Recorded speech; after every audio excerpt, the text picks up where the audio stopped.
품격 있는 아재매 여러분 안녕하십니까? 빨간아재입니다. 이번 주 금요일로 예정돼 있던 조국 전 장관 공판이 기약 없이 미뤄졌습니다. 워낙 중요한 증인신문이 예정돼 있어서 언론인들도 그렇고 많은 분들이 관심을 갖고 계셨을 텐데 검찰 측 사정에 의해서 기일 변경 추정됐습니다. 추정이라는 거는 추후의 일정을 정하겠다. 그러니까 증인신문 일정을 연기하는데 언제 할지는 아직 정하지 못하겠다 이런 의미입니다. 근데 적어도 올 안에는 못합니다. 내년으로 넘어가게 됐습니다. 사유는 검찰 측 사정 때문인데요. 검찰 측 증인이 큰 병을 얻어서 수술 일정이 잡혔다고 합니다. 그래서 오늘 이 재판부에 불출석 신고서를 제출했고 며칠 전에 이미 사건 관계자들한테는 구두로 통보가 됐다고 합니다. 어찌됐든 병환을 얻어서 수술을 앞두고 있다고 하니 수술 잘 받으시고 조속히 완쾌되시길 진심으로 빌겠습니다. 검찰 측 증인이 누구냐면요. 대검 포렌식 분석관입니다. 정경심 교수의 강사 휴게실 PC를 비롯해서 한 10여 차례의 포렌식 분석 보고서를 작성했던 바로 그 당사자입니다. 그리고 정경심 교수 재판 과정에서 이 이승무 수사관인데 이승무 수사관이 작성한 이 포렌식 분석 보고서 내용 중에 허위 사실이 기재되어 있다면서 변호인단이 허위 공문서 작성 혐의로 조치할까 검토 중이다 라고 언급을 했을 정도로 그 문제가 많은 포렌식 분석 보고서를 작성했던 바로 그 당사자입니다. 근데 이분이 이번에 수술을 받게 됐다고 못 나오겠다고 한 거고요.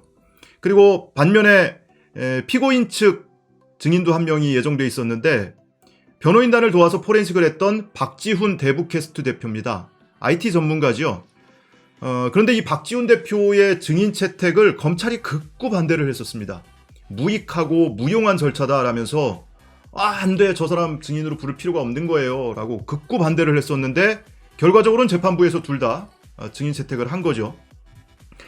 근데 이 증인신문 일정이 잡힌 게 이미 한 달 전입니다. 11월 초에 지난번 공판 때 증인신문 일정이 잡혔는데 갑자기 검찰 측 증인이 수술을 받게 됐다고 하니까 좀 아쉽죠. 더더군다나 이승무 수사관의 경우에는 증인으로 채택된 것은 이미 이 사건 초기부터, 이 재판 초기부터 증인으로 채택돼 있었습니다. 근데 이 증인신문 일정이 임박해서야 이렇게 수술 일정이 잡혔다고 하니 참 안타깝기도 하고 아쉽기도 하고 그렇습니다. 검찰이 극구 반대했던 이 박지훈 대표가 증인으로 출석하면요.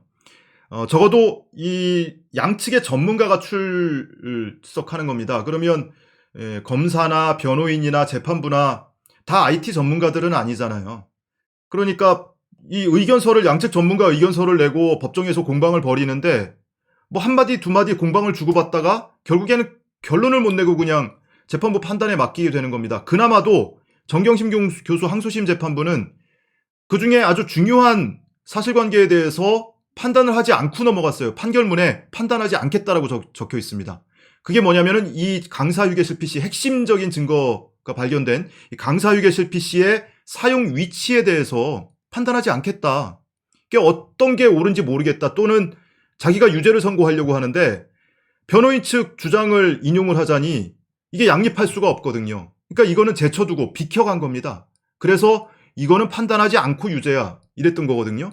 근데 바로 이런 증거들 입증할 만한 뒷받침 자료들을 무수하게 찾아냈던 당사자가 증인으로 출석을 해서 변호인단에 또는 검사의 신문을 통해서 본인이 밝혀낸 확인한 내용들을 증언을 하게 되는 겁니다. 그러니까 검사 입장에서는 피하고 싶겠죠. 한마디로 정경심 교수의 알리바이를 입증하는 증인신문이 될 수도 있거든요. 그러니까 검찰은 극구 피하고 싶었던 겁니다. 근데 어찌됐든 이런 사정 때문에 증인신문이 일단은 무산됐습니다. 그러니까 재판부가 이렇게 지휘를 했거든요. 오전에 대검 포렌식 수사관 증인신문을 하고 그 증인신문 하는 모습을 이 오후 증인인 박지훈 대표가 방청을 하고 오후에 증인신문에 응한다. 여기서 끝나는 게 아닐 겁니다. 그러면은 포렌식 수사관도 검찰이 자신이 있다면 머무르게 했다가 서로 간에 반박에 재반박을 주고받으면서 사실상의 대질신문 효과를 거둘 수도 있는 그런 사안이었거든요. 그런데 그것이 이제 일단은 올 한해 이루어지기는 어렵게 생겼습니다. 이 재판이 지금 2주에 한 번 꼴로 열리고 있거든요. 매월 둘째 주, 넷째 주 금요일에 열리고 있는데 이달에 넷째 주 금요일이 있죠. 크리스마스 이브 이달 24일이 기일인데 그날은 이미 다른 증인 신문이 예정이 돼 있습니다. 그 증인 중에 한 명은 최강욱 열린민주당 대표입니다. 그러다 보니까 그날은 예정대로 진행을 하고 오늘 이 연기된 이 증인 신문은 내년으로 연기가 되는데 이 이승무 수사관이 언제 어떻게 회복되는지에 따라서 일정을 잡아야 되는 거거든요. 언제가 될지 모릅니다. 제가 안타깝고 아쉽다고 하는 것이 이게 두 가지 영향이 있을 것 같아요. 검찰에서는 글쎄 뭐 의도를 했는지 안 했는지는 알 수가 없지만 어쨌든 결과적으로는 이 재판이 증인신문이 지연되게 됐어요. 아까 말씀드린 것처럼 정경심 교수의 알리바이를 뒷받침하는 증인신문이 될 겁니다. 피하고 싶겠죠. 시간을 좀 끌고 싶겠죠. 더더군다나 11월 18일에 대법원에서 아주 중요한 판례가 나왔죠. 임의 제출 방식으로 압수한 디지털 증거물에 대해서 증거 능력을 부여하는 절차에 대해서 대법원이 첫 판례를 내놨습니다. 근데 그 판례를 적용하면 검찰이 주장하는 이 주요 증거물이 발견됐다는 그 PC라든지 하드디스크에 대해서는 증거 능력을 잃게 돼요. 검찰이 위법한 수사를 한 겁니다. 위법하게 증거 수집을 한 겁니다. 극단적으로 표현하자면 그 증거가 오염됐을 가능성이 남아있다는 겁니다. 그러니까 검찰은 어떻게든 피하고 싶을 거예요. 그러니까 조국 전 장관 재판에서 이와 같은 결론을 빨리 내는 거는 검찰이 원하는 게 아니죠. 더더군다나 이 조국 전 장관 재판부에서는 뭐 정경심 교수 재판부처럼 재판 끝날 때 결론을 내리는 게 아니고 이것이 위법 수집 증거다 아니다에 대해서 재판 끝날 때 결론을 내린 게 아니고 검찰 측 증인신문 끝나고 변호인 측 증인신문 시작하기 전에 그러니까 증인이 한두 명이 아니잖아요. 여러 명씩 신청을 하는데 검찰 측 증인부터 우선 신문을 하고 끝나고 나면 이제 변호인단 신청한 증인에 대해서 신문을 시작하거든요. 그러니까 요 사이에 그러니까 검찰 측 증인 신문 이제 거의 다 끝나갑니다. 그래서 변호인단 증인 신문 시작하기 전에 이 증거 능력 여부에 대해서 가부 결정을 하겠다라고 했으니까 검찰 측에서는 이걸 최대한 좀 늦추고 싶은 거는 분명한 사실일 겁니다. 더구나 이게 정경심 교수 대법원 상고심 재판에도 글쎄 뭐 영향을 줄지 안 줄지는 모르나 이 증인신문에서 유용한 내용이 나오면 이것이 참고자료로 정경심 교수의 대법원 재판부에도 제출될 거거든요. 그러니까 이 대법원의 선고가 나오기 전에 제출될 수 있을지 없을지 그 전에 증인신문이 이루어질지 안 이루어질지도 지금 불투명하게 된 거고요.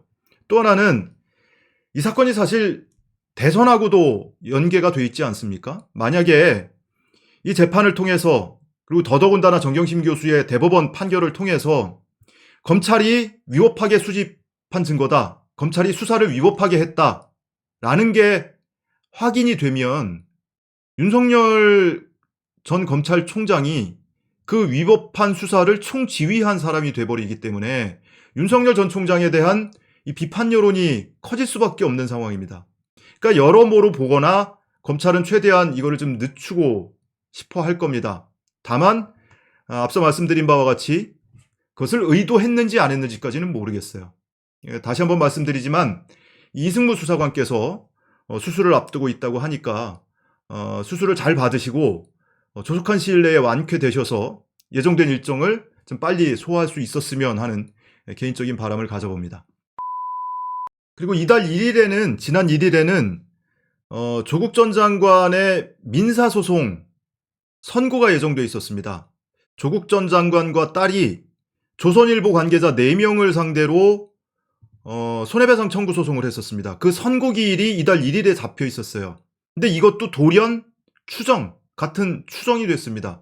그 추정 사유는 형사사건 결과를 보기 위해서. 근데 민사소송 손해배상 청구 소송이거든요. 선고 기일을 다 잡았어요. 이미 심리 다 끝나고 선고 기일을 잡았는데 재판부가 일방적으로 이 선고 기일을 추정을 한 겁니다. 이 형사사건 결과 보고 나서 선고해달라고 이 조선일보 관계자들 측에서 지속적으로 요구를 했었습니다. 근데 재판부에서 지난번 기일까지만 하더라도 선고 기일을 잡는 날까지만 하더라도 자체적으로 판단하겠다라고 선고 기일을 잡아놓고서 기일 잡아놓은 뒤에 돌연 일방적으로 이거를 연기한 겁니다. 여러분 기억하시겠지만 지난해 8월에 조선일보가 이런 보도를 했었습니다. 조민양이 세브란스 병원 피부과를 일방적으로 찾아가서 내가 조국 딸이다. 의사고시 후에 여기서 인턴하고 싶다. 라고 얘기했다는 카더라 통신을 기반으로 한 이런 보도가 있었죠. 이 조선일보에서도 바로 이게 오보라고 인정을 하고 사과를 하기는 했는데 과연 이게 오보라는 걸 모르고 보도를 한 거 맞나? 이게 지면에도 나왔었거든요. 근데 그런 의심이 들어요. 왜 그러냐면 조선일보가 사과하고 나서도 뭐 의사들 커뮤니티라든지 또는 카톡방이라든지 이런 데서는 조선일보가 사과한 뒤에요. 오보를 인정했어요. 그런데도 그 뒤에도 그 피부과 교수야 자기가 이렇게 기자가 물으니까 또는 보도가 되니까 화들짝 놀라서 아니라고 하지만 사실 접촉이 없었을까? 만나고 갔는데 그걸 극구 부인하는 거 아니야? 이런 식으로 의혹을 지속적으로 확대 재생산시키는 그런 글들이 막 돌아다니고 했단 말이에요. 그러니까 조선일보 입장에서 보면은 본인들이 오보라고 기사를 내리기는 했지만 그 영향은 지속되고 있었던 겁니다. 조국 전 장관 가족에게 위선이다. 공공성을 훼손했다. 야, 재판받는 와중에 그 위선적인 행동을 해서 재판받는 와중에도 그 딸내미는 본인이 의사 고시 통과도 못한 상황에서 일방적으로 어디 찾아가서 의사 만나서 나 조국 딸인데 나 여기서 인턴 시켜줘. 이렇게 얘기했다라는 기사를 내놓고 나중에 그것이 오보라고 취소가 돼도 삭제가 돼도 각종 커뮤니티에서는 그게 막 떠돌아다니니까. 더더군다나 이 시점이 공공의대를 신설하고 또 의대생 정원을 늘리고 이런 4대 공공의료 정책을 내놨고 그걸로 인해서 뭐 전공의들 또 개원의들 이런 의사단체에서 진료 거부하고 파업하고 정부에 대해서 성토하고 이러던 와중이었습니다. 근데 거기다가 의사고시 앞두고 있는 조국 교수 딸을 갖다가 뜩 끌어앉혀놓고 얘가 위선을 했어. 그리고 얘가 지가 조국 딸이라면서 어디 찾아가가지고 인턴 시켜달라고 했어. 이런 기사가 터지니까 이때 여론이 어땠겠습니까? 그래서 결과적으로는 이것도 의도된 것 아닌가 그런 의심까지 들 정도입니다. 왜냐하면 그 뒤에도 사파 사건 아시죠? 성매매 관련 기사에 조국 전 장관하고 딸을 사파로 이렇게 실었던 사건 뭐 그런 일도 잇따르고 있고 이게 한두 건이 아니기 때문에 사과는 그때그때 면피용으로 하는 거고 결과적으로 지속적으로 이 가족에 대해서 명예를 훼손하고 있다. 그래서 어쨌든 이 사건에 대해서 조국 전 장관이 형사고소도 하고 손해배상 청구하는 민사소송도 냈는데 이 민사소송 재판부가 선고기일까지 다 잡아놓고 갑자기 이 피고 측 조선일보 기자, 전 사회부장, 전 편집국장 측 주장을 받아들여서 형사사건 결과 본 뒤에 판단하겠다라면서 일방적으로 이 선고기일을 미룬 겁니다. 조금 미심쩍은 부분이 오히려 더 많죠. 자, 이 두 가지 재판이 연기됐다는 소식 전해드리고 다시 한번 이번 주 금요일에 증인 출석이 예정돼 있었던 대검 포렌식 분석관 이승무 수사관의 빠른 쾌유를 빌겠습니다.